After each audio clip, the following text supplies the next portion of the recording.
मंत्रिमंडळाची बैठक सध्या संपलेली आहे आणि त्या बैठकीनंतर मंत्री शंभूराज देसाई बोलतात। आपल्याला विषय निहाय त्याची आज तासाभरामध्ये दिली जाईल। 10 फेब्रुवारीला जरांगे पाटील त्यांच्या भूमिकेवर ठाम आहेत। याविषयी एक प्रश्न भेट घेतली उपमुख्यमंत्र्यांची या संदर्भामध्ये आज जे आम्ही सर्व मंत्री शिवसेनेचे मंत्रिमंडळाच्या बैठकीला होतो, मंत्रिमंडळाच्या बैठकीपूर्वी आम्ही माननीय उपमुख्यमंत्री फडणवीस साहेबांना भेटलो। गोळीबाराचा विषय वेगळा, पण भारतीय जनता पक्षाचे आमदार गणपत गायकवाड यांनी माननीय मुख्यमंत्री एकनाथजी शिंदे साहेबांच्या बद्दल जे तथ्यहीन, बेबुनियाद, बिनबुडाचे, ज्याच्यामध्ये कसलाही अर्थ नाही असे जे आरोप माननीय मुख्यमंत्री एकनाथजी शिंदे साहेबांवर व्यक्तिशः केलेले आहेत, त्याच्याबद्दल आम्ही आमचं मत हे माननीय फडणवीस साहेबांच्या समोर मांडलं। हे चुकीचं आहे आणि त्या अनुषंगानं भारतीय जनता पक्षानं योग्य ती कार्यवाही करावी अशा पद्धतीचं मत आम्ही माननीय फडणवीस साहेबांसमोर मांडलेलं आहे। सर, मनोज जरांगे पाटील उद्यापासून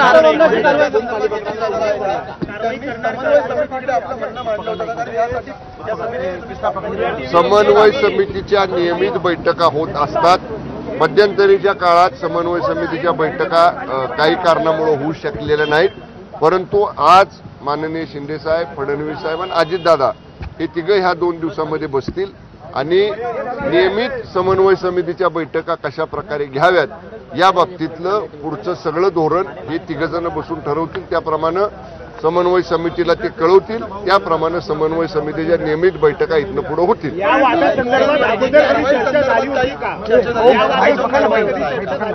कुठल्या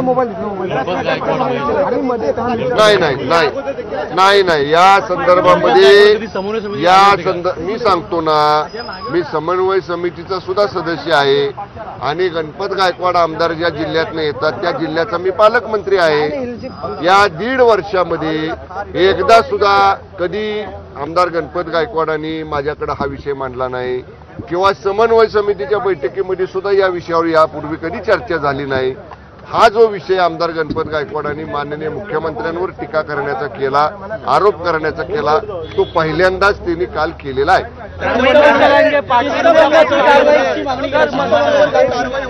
आम्ही आमचं मत फडणवीस साहेबांसमोर मांडलेलं आहे।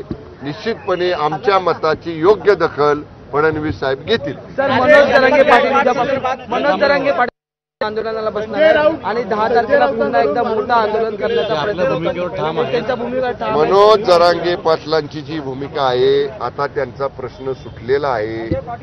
त्या संदर्भामध्ये सगळे सोयऱ्यांच्या विषयासंदर्भातला अध्यादेश काढायचा होता, त्याची प्रत माननीय मुख्यमंत्र्यांच्या हस्ते स्वतः माननीय मनोज पाटील जरांगेंनी स्वीकारलेली आहे।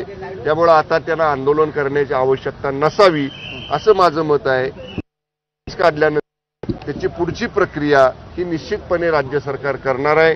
वेळोवेळी जरांगे पाटील साहेबांनी सांगितलेलं आहे की माझा माननीय मुख्यमंत्री एकनाथजी शिंदे साहेबांवर विश्वास आहे, त्याप्रमाणेच या मंत्रिमंडळानं हा निर्णय घेतलाय।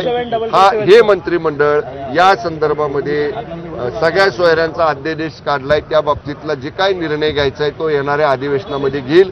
जरांगे पाटलांनी आता पुन्हा आंदोलन करू नये अशी त्यांना माझी विनंती आहे। धन्यवाद।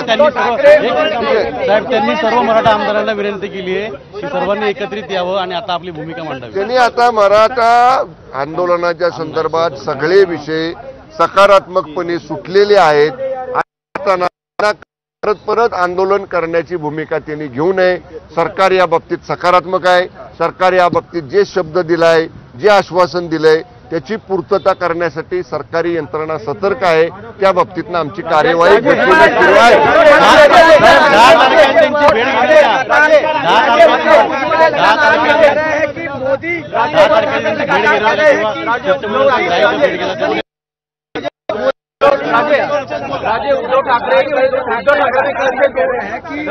उद्धव ठाकरे कल से 3 बार कहा है। माननीय भुजबळ साहेब आजच्या बैठकीला उपस्थित होते। बैठकीतल्या चर्चेमध्ये त्यांनी सहभाग घेतला। जरांगे पाटलांना भेटायची गरज जरांगे राजे उद्धव ठाकरे लगातार कह रहे हैं कि मोदी से चला जरांगे पाटलांना भेटण्याची गरज आहे. राजे उद्धव ठाकरे लगातार कह रहे हैं कि राजे उद्धव ठाकरे लगातार संजय राऊतांना नेहमीच भडक वक्तव्य करण्याची सवय आहे. संजय राऊतांना आता शाळेत जाणारं बारकं पोरगं सुद्धा गांभीर्यानं घेत नाही. त्यामुळं तुम्ही त्यांच्या गोष्टीकडे पत्रकारांनी माध्यमांनी सुद्धा गांभीर्यानं बोलतात. ते कधी खरं होत नाही. सकाळचा बोंगा वाचतो तो कधी खरा नसतो. त्यामुळं संजय राऊत असे किती वक्तव्य करत बसले तरी त्याच्याकडे गांभीर्यानं जशी बारकी मुलं आता बघत नाहीत तसं कुणी बघण्याची आवश्यकता नाही. धन्यवाद. तर कल्याणमधल्या पोलीस स्टेशनमध्ये झालेल्या गोळीबार प्रकरणावरून शिंदे गट आणि भाजपमधले मतभेद वाढलेत का हा प्रश्न उपस्थित होतोय. कारण शिंदे गटाच्या मंत्र्यांनी आज गृहमंत्री देवेंद्र फडणवीस यांची भेट घेतली आणि संबंधित भाजप आमदारावर कारवाई करावी अशी मागणी केली आहे.